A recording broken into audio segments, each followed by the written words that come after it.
is Susie Voyles. I live in Fulton County, Georgia. I have been a longtime poll manager, and I was tasked to come to the Georgia World Congress Center, Building B, and be an auditor for the absentee ballot from the November 3rd election. When we received our first box, it was taped shut with clear packing tape. It had the Secretary of State's seal on the top, but having been a poll manager for a long time, there were no signatures on that seal, which there should be. Once a box or a manila envelope is sealed, it should have the sealer's signature and an additional signature. It should not be anything that's ever done by anyone alone. That seemed rather strange to me, that the seal was there, but there were no signatures on this seal indicating who had closed the box and what was the chain of custody on this box? Who had handled this box prior to my handling it? So when we opened the box and put the seal aside, we noticed that there were 700 to 800 absentee ballots inside. They were segregated into batches of ballots, and they had most of them had 100, one had 110 in the batch. Most of the batches showed a great deal of wear. We came to one batch, however, that it really was not only surprising, but it was so stark. Having done this for years, I'm very familiar with how the ballots work, how they fold, how they feel, their general appearance. These ballots appeared as though the first one had been bubbled in by a person, but all of them were replicated exactly the same. We were further alarmed that in our count, 98% of these ballots were for Joseph R. Biden. 2 were for Donald J. Trump, and 1 was for Joe Jorgensen. That's a very odd count. My coworker agreed with me that there was something very unusual about these ballots. And so what we did was we started looking through that entire stack of 98 for one candidate. That seemed very odd to me.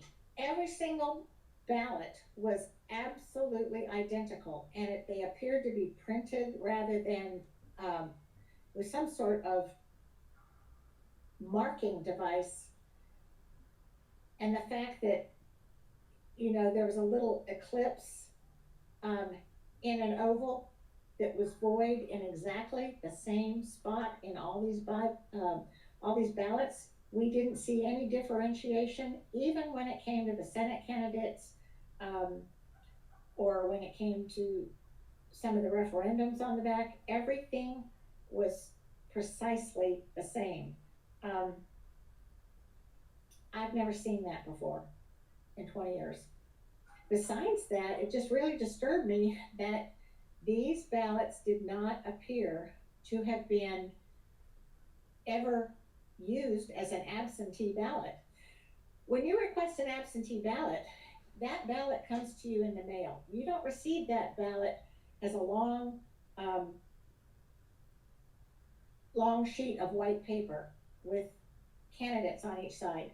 That ballot has already been through the franking process, the stamping process at a post office. And so it has already been folded once. And regardless of your delivery method, whether you choose the US Post Office or whether you chose one of those boxes that were outside of libraries or other polling places, you had to fold that, and there would have been more severe or deeper creases in these ballots, and they weren't there. But there was use to the other ballots. There was differentiation in the bubbling in of the candidates in those ballots.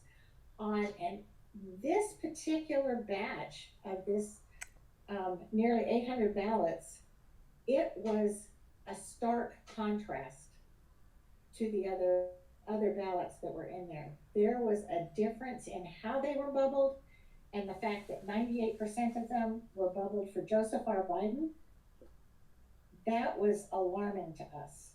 This is a job that deals with the integrity of each person's vote, and I I felt like this was compromised. With a box that was so hastily put together, that was taped, and the secretary's seal was slapped on there, but nobody had signed it, and it wasn't even completely slapped on. I can see where somebody might have opened this box. We were just two auditors at one table. This was just the first box that we were given. And it was rather alarming to me that if this happened in our one box, how many other boxes was this happening to? How many other ballot boxes was this occurring? Where else was this happening? I don't think our box was unique.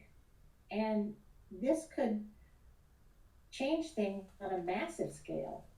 That is just my opinion. I don't know that as a fact, but I do know what I saw in how hastily this box was put together, how alike all the used ballots were, and how pristine and unalike and uniform this was in its candidate choice, and how every little bubble was precisely alike.